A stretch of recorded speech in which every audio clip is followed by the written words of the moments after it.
실제로 단기사채로 유가증권화하게 되면 상당히 유동성이 상당히 강점인데 일반 투자자들은 접근을 제한하고 주로 이제 그렇게 말씀을 하시는데요. 실제로 보면은 자산운용사들이 거의 우리나라 콜 시장의 대부분의 그 작은 공급자로 지금 하고 있고요.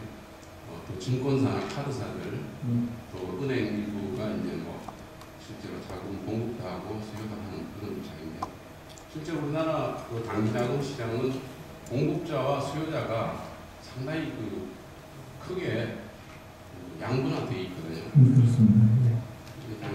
단기사채 시장을 도입하면 그 시장이 지금처럼 뭐 종금사에서 할인하는 식으로 그렇게 해서는 조금 콜 시장을 대체하는 어떤 정책 목표로서는 부족하지 않나 이런 생각이 듭니다. 예, 맞습니다. 우선 뭐 콜 시장이 운영상의 효율성이 굉장히 높다는 데서는 아마 부정하실 분이 없을 것 같아요. 왜냐하면 굉장히 효율적인 시장입니다. 적어도 운영 그 오퍼레이션 쪽 측면에서는.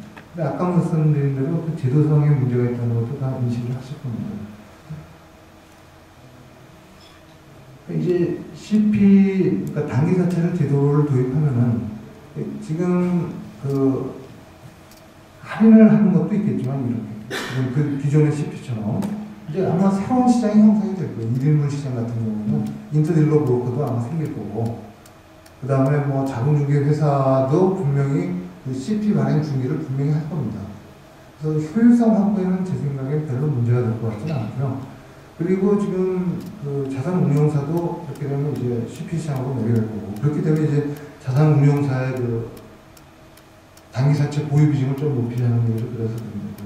그럼 증권회사도 또 마찬가지로 내려가기 때문에 그 자금 매칭하는 거는 큰 문제가 없을 거라고 생각합니다. 다만 걱정하는 건 뭐냐면 분명히 이제 콜 금리보다는 CP 금리가 이제 올라갈 겁니다. 그러니까 그렇게 되면 증권회사의 자금 부담이 가중되는 건 지금 확실한데요. 그렇더라도 이제 또 한 가지 장점은 그 지금까지 그 콜 시장이라는 게 콜 금리가 하나 있으면은 신용 리스크에 상관없이 이제 어떻게 보면 그 자금의 배급이 일어나거든요. 레이션이 일어나거든요. 근데 이제 그 CP 시장으로 넘어가게 되면 그 우량한 기업하고 그렇지 않은 기업은 차별화되고, 또 이제까지는 증권사 가운데 이제 뭐 여러 가지 이유에서 콜 시장에서 자금 차입, 초단기 자금 차입이 잘 안 됐던 기업들도 초단기 자금을 차입할 수 있는 그런 여건도 많이 발생할 것 같고요. 좋은 점도 분명히 있을 것 같긴 한데, 일단 제가 증권사라면 일단은 싫어할 것 같습니다. 자금 차입성이 좀 높아지는 게 확실하기 때문에. 지금 그 미국 같은 경우 단기 사채에 대해서 그 상업은행에서 유동성을 공개한다 했습니다.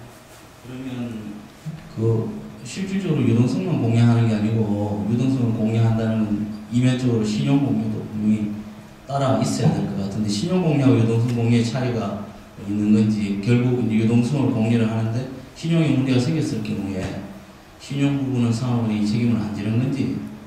예. 그리고 이제 만약에 신용 부분도 공개를 하면서 유동성을 공개를 한다면 지금 그 상업은행 입장에서는 기업에 대해서 여러 가지 프리미엄을 주고 상업은행이 리스크를 많이 지는 부분이기 때문에 금리에 많이 증가가 돼서 사실 그 금리가 많이 올라갈 가능성이 있을 것 같은데. 그거는 이제 그 계획하기 나름인데요. 유동성만 할 수도 있습니다. 그러니까 지금 유동성 그 백업 라인 오브 크레딧을 제공하는 데 있어서 여러 가지 이벤트를 미리 정해놓죠. 그래서 만일 그 자금이 부족한 게 신용 사건에 의해서 자금이 부족한 거다 그러면 은행은 우리는 여기는 돈 못 주겠다. 이럴 수도 있습니다. 그러니까 일상적으로 자금이 부족한 건 우리가 내주고 이런 사건에 대해서 발생했을 경우 우리는 자금을 못 주겠다. 실제 이제 우리나라도 그 카드 ABCP 카드 때 이제 그런 일이 있었고요. 그러니까 그거는 이제 발행회사와 신용 공유회 은행과의 그 계약 관계에 따라서 하는 겁니다.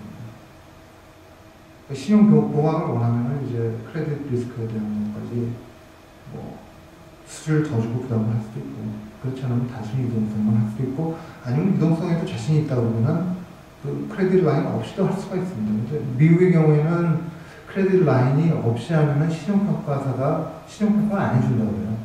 그래서 가습적으로 거의 모든 그 기관들이 백업 라인하고 크레딧을 이제 보유하고 있는데, 일본 경우에는 아직 대부분의 기관이 그 백업 라인하고 크레딧 없이 지금 발행하고 있다.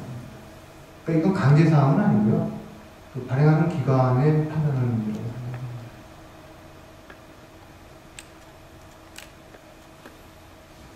예, 또 다른.